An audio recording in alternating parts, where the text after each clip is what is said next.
Kita pada malam hari ini masuk pada bab yang ke-26, menerangkan tentang ancaman yang berat terhadap orang yang melakukan perbuatan zina.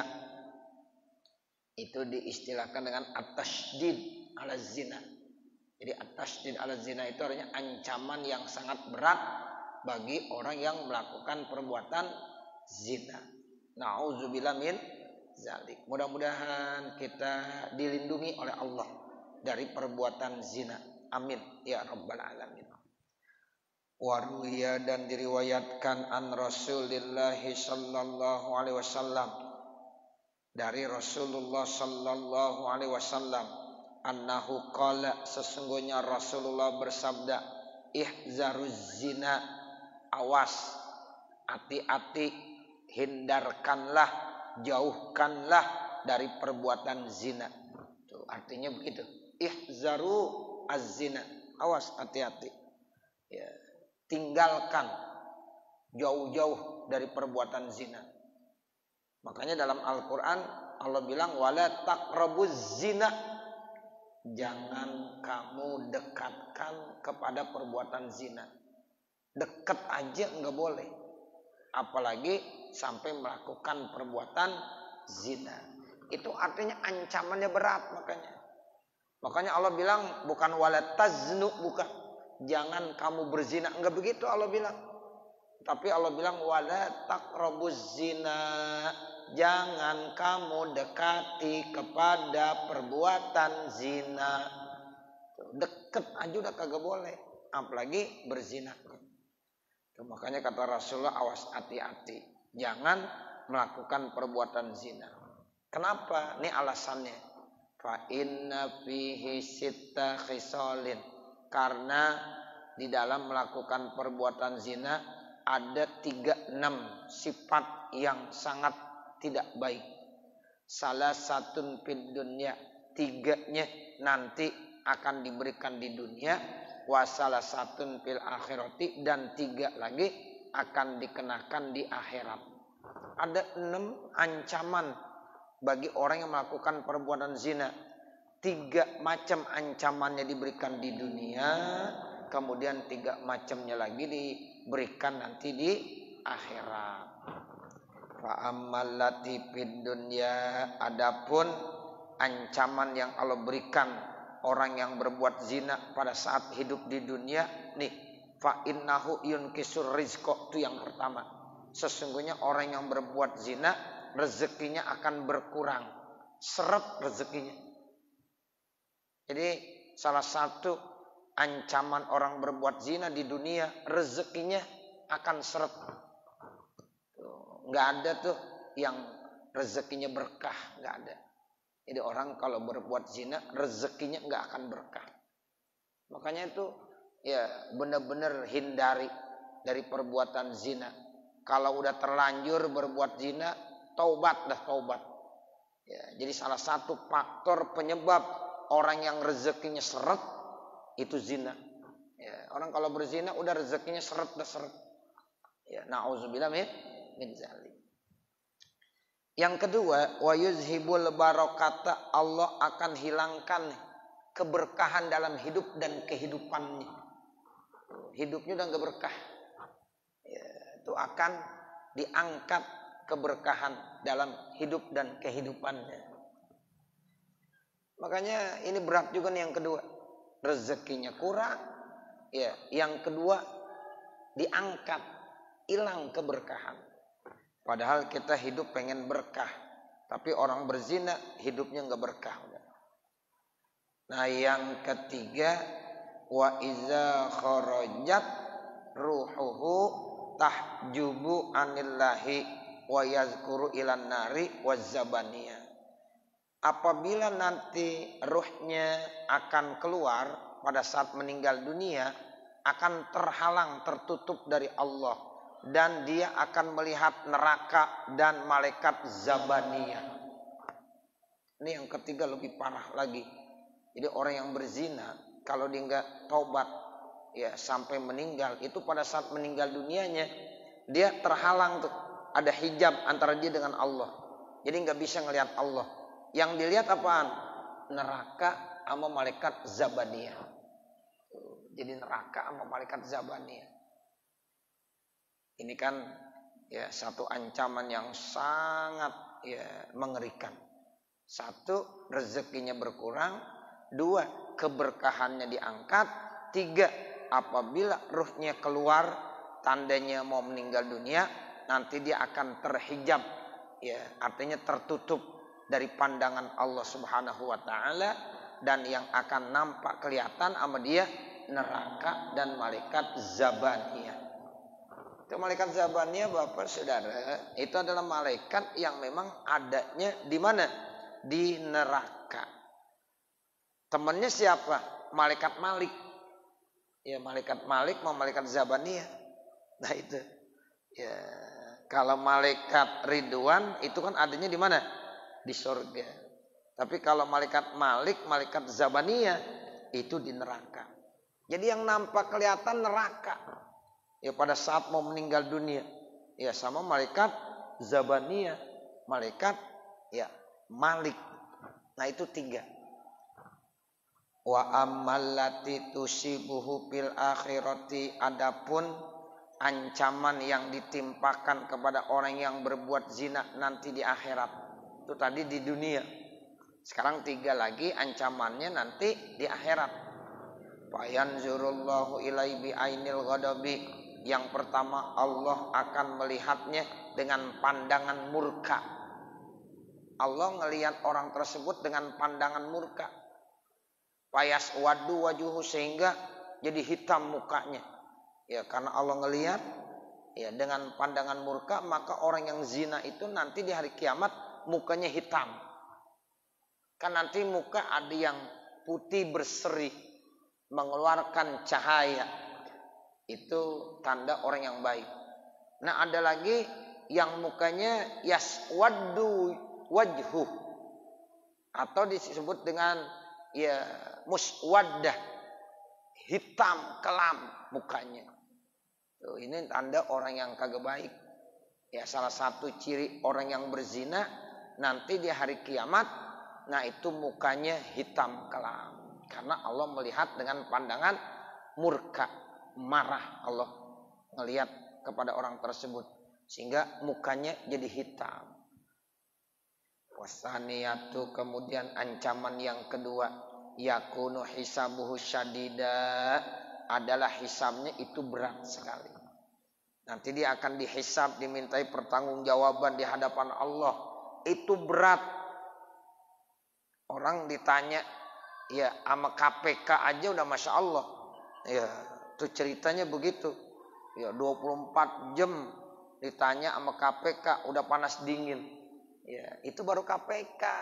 Ya nanti dihisab sama Allah. Itu macam-macam orang, ada hisaban yasira, ada hisaban syadida. Tuh, jadi kita pengennya sih kalau meninggal dunia jangan pakai dihisab. Kan ada orang ya masuk surga bi ghairi hisab. Kan kita sering baca tuh ayatnya ya. Bi ghairi hisab, artinya dia masuk surga tanpa dihisab. Pengennya kita begitu tuh, ya, masuk surga tanpa dihisab. Tapi ada juga ya dia masuk surga ada hisab, tapi hisaban yasiro, hisabnya gampang, enggak susah. Ya. Nah ada lagi hisaban syadida. Hisabnya berat banget. Orang-orang udah pada masuk surga, kita masih ditanya aja. Tuh, begitu tuh hisaban syadida. Karena banyak masalahnya. Ya, di dunia banyak masalahnya dia. Sehingga ditanya ini, tanya ini, tanya ini. Tuh. Makanya kalau orang miskin masuk surga lebih dulu kebanding orang kaya. Iya, emang apa? Ya enggak ada yang ditanya. Ya, mau tanya ini kagak ada, ini enggak punya. Ya udah kata malaikat masuk surga dah lu. Nah, begitu. Kalau orang kaya tanya ini, tanya ini, tanya ini. Ya orang miskin udah lama banget di surga. Lu baru datang gitu. Tuh begitu. Ya Rabbi. Sama juga kita kalau lagi tur ya, satu bis. Kalau orang kaya duitnya banyak, apa aja dibeli? Ya, dibeli. Kalau orang yang kagak punya ngikut juga sih tur. Cuma nggak beli apa-apaan, pulang lenggang. Pas mau turun dia nggak bingung, jalan aja. Iya, nyelonong aja. Coba yang bawaannya banyak bagaimana? Ya, nurun satu, naik lagi, turunin lagi, naik lagi. Itu yang kagak bawa apa-apa udah sampai di rumah. Iya, udah istirahat berkipas.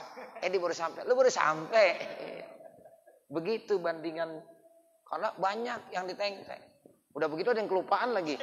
Udah sampai di rumah, ya Allah kelupaan. Balik lagi. Tuh begitu. Jadi kalau orang miskin bisa masuk surga lebih dulu. Karena hisabnya lebih gampang. Nah kalau orang kaya, hisabnya banyak. Tanya ini lagi, tanya ini lagi, tanya ini lagi. Nah itu. Jadi begitu Bapak Saudara. Semuanya akan dihisab. Jadi kita melakukan apa saja di dunia ini akan dihisab sama Allah. Ya akan dimintai pertanggungjawabannya oleh Allah Subhanahu wa ta'ala. Makanya dianjurkan sebelum kita nanti dihisab, yuk kita belajar menghisab diri kita dulu. Hasibu anfusakum qabla an tuhasabu. Itu begitu. Jadi kita kembali nih, ya. Orang-orang yang berzina nanti pada saat di hari kiamat ancaman yang kedua dia akan dihisab dengan hisab yang sangat berat. Wasalisatu, nah ancaman yang ketiga nanti di akhirat kepada orang yang berzina itu apa? Yushabu fi silsilatin ilan nar. Dia akan dirantai, akan diikat dengan rantai dari besi lalu digiring ke api neraka. Ya Allah, diikat pakai rantai kemudian langsung digiring, ditarik ke api neraka. Nah itulah 3 ancaman di dunia, 3 ancaman di akhirat. Al-babus sabi'u wal ishruna fit tasdidi 'alal liwati. Bab yang ke-27 menerangkan tentang ancaman yang berat terhadap orang yang liwat. Liwat itu artinya homoseks. Dulu pernah terjadi di zaman Nabi Allah Lut. Jadi homoseks itu Bapak Saudara, itu pernah terjadi dulu di zaman Nabi Allah Lut alaihi salam. Makanya disebut liwat dari kata-kata Lut. Ya, kaumnya ada yang homoseks. Laki demen sama laki, namanya homoseks. Kalau perempuan demen sama perempuan namanya lesbi. Ya, itu dua-duanya nggak bener. Ya, yang bener laki demen sama perempuan, perempuan cinta sama laki-laki, itu yang bener. Nah nanti ada aturan mainnya, caranya dengan menikah, sehingga yang tadinya haram jadi apa? Jadi halal. Tuh begitu.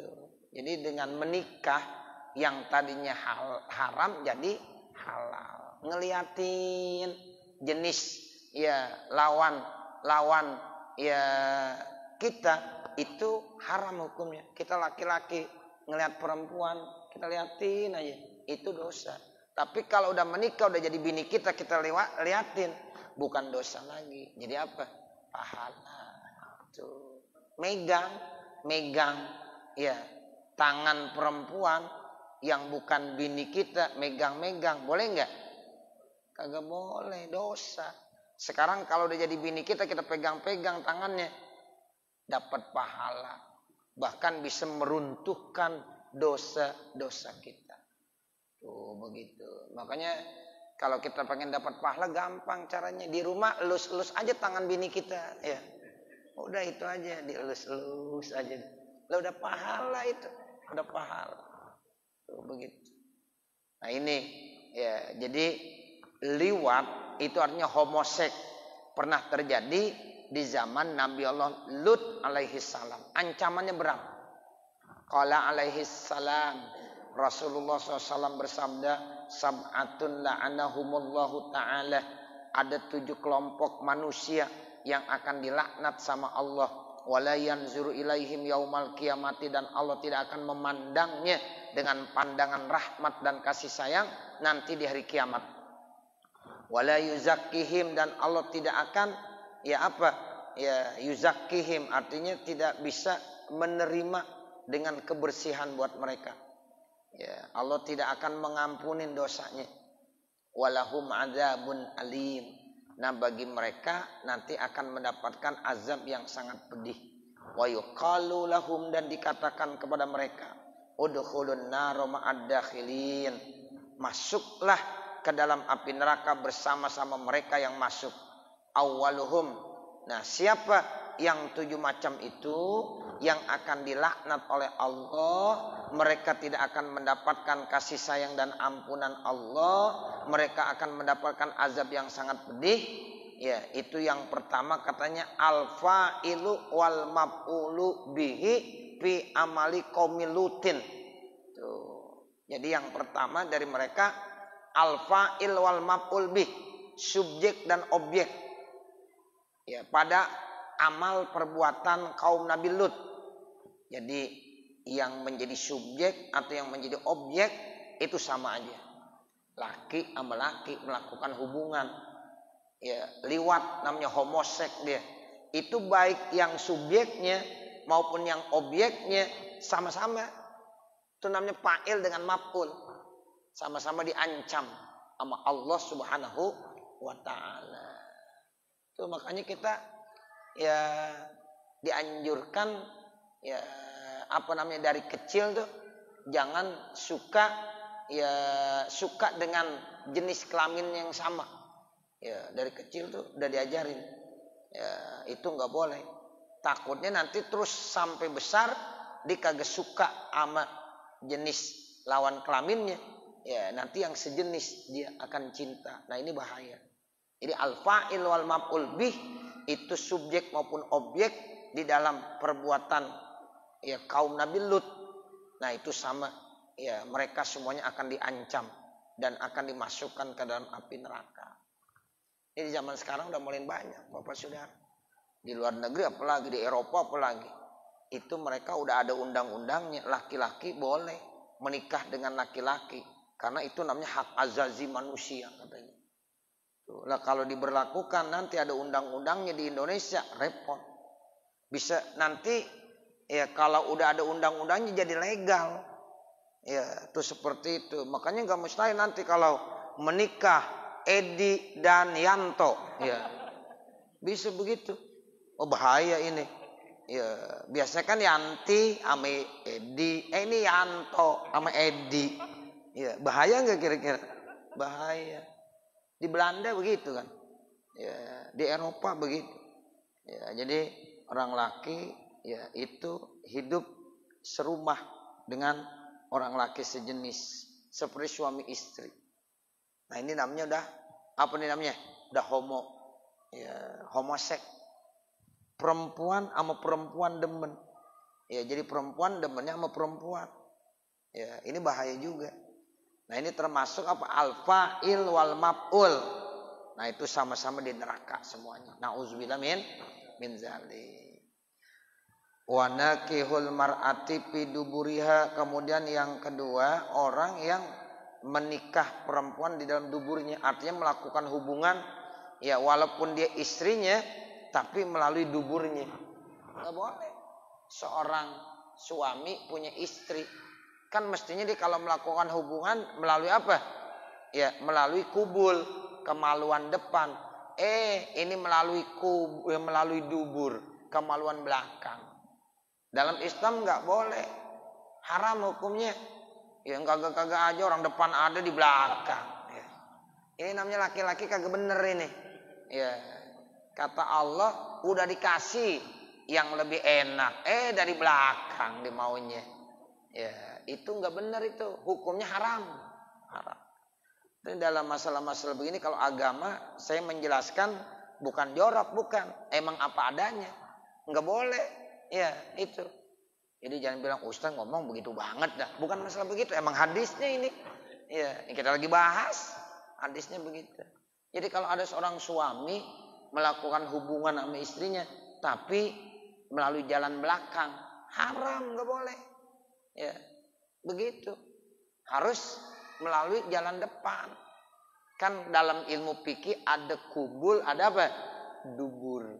Kalau kubul itu kemaluan depannya. Kalau dubur itu kemaluan belakangnya. Ya, nah itu kalau ada suami istri melakukan yang melalui jalan belakang itu nggak boleh. Ya, dan bahkan itu bisa memunculkan penyakit nanti. Ya, bahaya itu. Nah itu. Jadi dalam hadis itu biar nakihul mar'afi duburiha. Nggak boleh. Terus apalagi? Wa nakihul bahimah.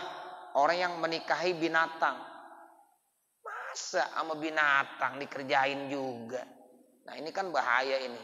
Ini namanya otaknya udah nggak bener ini. Ya, nggak waras udah. Ya, pagi-pagi nyari binatang ya. Ya, nah ini nggak boleh. Nakihul bahimah dosa. Allah murka tuh nanti. Allah tidak akan lihat orang tersebut di hari kiamat dan dia akan diseret masuk ke dalam neraka. Itu nakihul bahimah. Apa aja binatangnya, mau ayam, ya, mau anjing, mau kambing, kerbau, gajah juga nggak boleh. Ya, itu begitu. Iya. Iya. Nah, itu nggak boleh. Nakihul bahimah. Wa nakihul binti wa ummiha, menikahi anak perempuannya atau ibunya sendiri. Wah, ini bahaya juga. Ya, jadi seorang ayah kemudian melakukan hubungan menikahi anaknya, anak perempuan yang dinikahi atau ibunya yang dinikahi. Yang nggak boleh haram, namanya mahram. Jadi di dalam masalah pernikahan nanti kita lihat bab fikih ada yang namanya mahram, ada yang namanya ajnabi. Kalau mahram itu artinya ya apa? Maharuman nikahuha, yang haram untuk dinikahinya. Ibu kita itu mahram, nggak boleh kita menikah sama ibu kita. Ya, walaupun ibunya masih muda, cakep bener, ya nggak boleh. Atau sama anak perempuannya, nggak boleh. Kakaknya, adiknya, itu mahram semuanya. Sehingga kalau kita punya wudhu, bersentuhan dengan kulitnya pun nggak batal. Karena tidak menimbulkan apa tuh namanya? Ya, tegangan tinggi. Nggak mungkin. Masa kita menyentuh kulit ibu kita muncul tegangan tinggi. Nggak waras ini namanya. Ya, darah daging kita.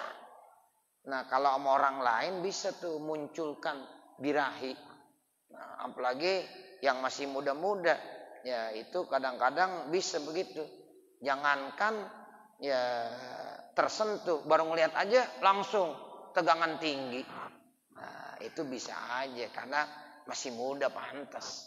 Ya seperti itu. Nah kalau sama mahram enggak tuh. Sama anaknya sendiri. Ya sama ibunya. Sama kakaknya. Nah itu makanya nggak boleh tuh dinikahi. Orang yang menikahi anak perempuannya sendiri atau ibunya.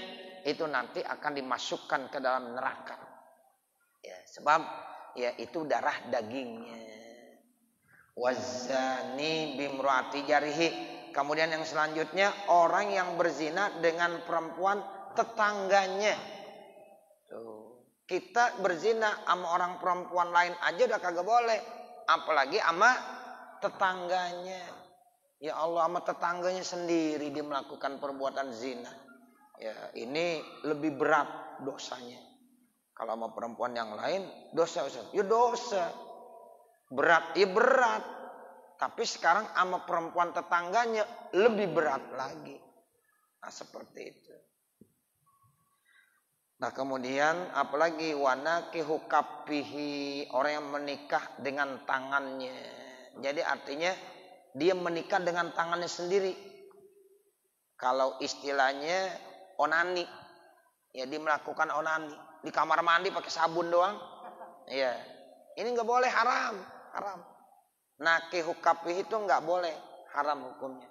Ustaz iseng-iseng nggak boleh juga. Ya, sehingga gini di dalam fikih saya baca kitabnya tuh. Kalau seandainya kita udah punya istri, kemudian istri kita kemudian dalam keadaan haid, ya, nah kita ada keinginan untuk melakukan hubungan, tapi istri kita lagi haid, nggak boleh. Bagaimana caranya? Itu boleh onani, jangan pakai tangannya, tapi pakai tangan istrinya. Boleh. Ada hukumnya begitu. Ustaz, yang megang ya itu adalah tangan istri saya. Boleh, nggak apa-apa. Lepasin aja, lepasin. Ya, begitu. pakai tangan istrinya. Tapi kalau pakai tangan dia sendiri nggak boleh. Itu onani. Ya, itu tidak dibolehkan. Nah, ini yang dikatakan nakihu kafihi. Dia melakukan pernikahan dengan tangannya sendiri. Ya. Illa ayatubu, kecuali kalau dia taubat. Kalau orang laki kan pakai tangan, kalau orang perempuan pakai apa biasanya? Ya, dia ada lagi istilahnya tuh. Ya, dengan buah dadanya dipegang-pegang misalnya. Ya, sama nggak boleh juga, haram juga hukumnya. Ya, jadi masing-masing ada tuh. Ya, itu haram semuanya. Ya, laki nggak boleh. Ya, perempuan juga tidak dibolehkan. Kecuali kalau mereka bertaubat nih semuanya Bapak Saudara. Kalau mereka bertaubat semuanya dari yang pertama sampai yang terakhir, mudah-mudahan itu akan diampunkan oleh Allah Subhanahu wa ta'ala. Saya kira sampai sini mudah-mudahan ada manfaatnya. Mohon maaf saya ada acara lanjutan lagi. Ya, udah ditunggu jam 8:30. Ya, mudah-mudahan apa yang kita laksanakan ada manfaatnya. Wassallallahu ala sayyidina Muhammadin wa ala alihi wa sahbihi wasallam. Walhamdulillahi rabbil alamin. Bapak, Saudara, sebelum kita membaca doa, ini ada amanah, yaitu dari hamba Allah Subhanahu wa ta'ala yang memberikan infak sodakohnya untuk pondok pesantren At-Thori Al-Muflihun sebesar Rp500.000 yang pahalanya ditujukan buat almarhum Haji Fahrul Razi bin Haji Basri, kemudian almarhumah Masani binti Haji Mas'ud, almarhum Haji Basri bin Haji Husin, almarhumah Hajjah Obsah binti Ahmad, almarhum Haji Mas'ud bin Haji Muasim, kemudian almarhumah Hajjah Rodemah binti Ri'ih.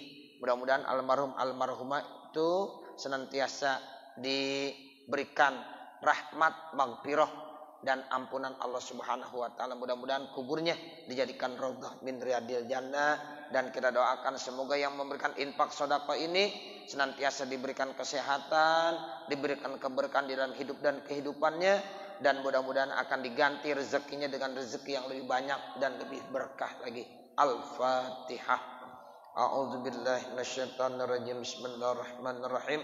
Alhamdulillahirabbil alamin. Arrahmanirrahim. Maliki yaumiddin. Iyyaka na'budu wa iyyaka nasta'in. Ihdinas siratal mustaqim. Siratal ladzina an'amta 'alaihim ghairil maghdubi 'alaihim waladdallin. Rabbighfirli wa liwalidayya amin. Rabbana atina fid dunya hasanah wa fil akhirati hasanah wa qina adzabannar. Wa sallallahu ala sayyidina Muhammadin wa ala alihi wa sahbihi wasallam. Walhamdulillahi rabbil alamin. Wassalamualaikum warahmatullahi wabarakatuh.